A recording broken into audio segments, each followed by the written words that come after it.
Rundunar 'yan sandan jihar Katsina ta kama Lawal Zayyana ɗan shekara 35 da ke garin Muduru ƙaramar hukumar Mani ta jihar Katsina, wanda yake safara da dillancin harsashi da bindigu. Yana ba 'yan fashin daji waɗanda suke kashe mutane babu gaira babu dalili. Bisa binciken ƙwararrun 'yan sanda, sun kuma damƙe wani Haruna Yusuf ɗan shekara 47 da ke ƙauyen Sawariya a ƙaramar hukumar Kaita ta jihar Katsina, tare da sauran yaren shi da suke harƙallar sayar da makamai ga 'yan fashin daji. Haruna Yusuf shine shugaban rukuninsu, inda ya ce shine yake karɓo bindigogin da harsasai daga ƙasar Nijar zuwa Najeriya. Daga nan kuma shi da sauran mutanen shi su ci gaba da rabawa ga masu buƙatar sai. A yayin da yake magana da manema labarai, CP Sanusi Buba, kwamishinan 'yan sandan na jihar Katsina, ya tabbatar da cafke waɗannan mutane. Mun samu labari na sirri da ya kai mu, muka je muka yi redin inda suke, muka kama su, muka kuma samo wa'innan makamin inda suka ɓoye, da kuma wa'innan 'yan samarin nan da kuke gani su ma an kama su a wurin.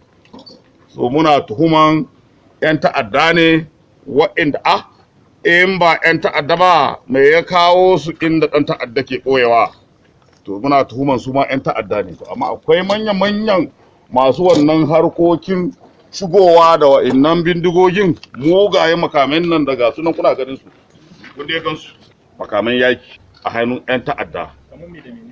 Ga GMPG guda biyu kun gansu, General Purpose Machine Gun, da kuma anti-aircraft ammunition guda 179 ga sunan.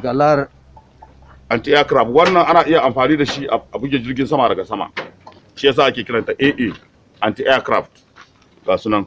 Da wannan LAR ammunition da kuma kuɗi na Najeriya da na Faranshi, wanda ya nuna cewa wannan harkan daga can take shigowa mana Najeriya, kuma wa'ansu su mana 'yan Faransa ne. Shi ma kuma Haruna Yusuf, dillalin bindigu da alburusan, ya yi magana da manema labarai kamar haka. To yanzu an kama ka, gashi waɗannan bindigu gabaki ɗaya an je gidanka a Sawariya ko karamar hukumar Kaita. To kai mana bayani, aka samu wannan bindigu? Waɗannan bindigu wani mutumi ne wanda yake a Nijar, ƙasar da Magaram. Shi ke kawo mani su, in ya kawo mani su kuma sai shi wannan Lawai sai ya amshe su. Ina Lawai yake? Gashi ne, sai amshe su a wurin ka? Sai ya amshe su a wurina, sai ya kai ma waɗancan mutane na wajen gurbi. Su wane? Sai Ibrahim yake kai ma. Yawa, to kaji shi ya san inda suke, ni ban san inda suke ba. In kuma suna bukata sai su kira shi, sai ya je sai su bashi kuɗi. In suka bashi kuɗi kuma sai ya kawo mani, ni kuma in ya kawo mani sai in kai ma wancan mutumin na Nijar. Me waye wannan mutumin na Nijar? Usaini a ina? A Nijar. Abun ga da Magaran, ƙauyen da Magaran yake. Me sunan ƙauyen? Lagirami. Nawa suke sayan bindigu a hannunka? Abinda suke sayan bindigu a hannuna 600 suke sayan bindigu a hannuna. Waɗannan manyan fa? Su waɗannan manyan suna sayan su miliyan 4. Shi wannan GMPG din kenan guda ɗaya miliyan 4, amma AK-47 suna sayar 600,000. To kamar su wannan manyan bindigogin guda nawa ka saida? Su na saida guda, waɗannan su guda 3 ne. Na kai an kai ɗaya, sauran waɗannan guda. Yanzu tun da ka fara wannan harka ta ciniki da saye-sayen bindigu, akalla ka sai da guda 1000 nawa? To da yake wani bi ana kaiwa guda nawa ka sayar? Gida gaskiya za ta kai kaman 5,000 haka gida. Ita kuma bindiga ammunition. Ita kuma karfe fa? To su bindigu dai gaskiya za su kai kaman kwaya 20 haka, saboda su ɗaya ne zuwa 2 haka.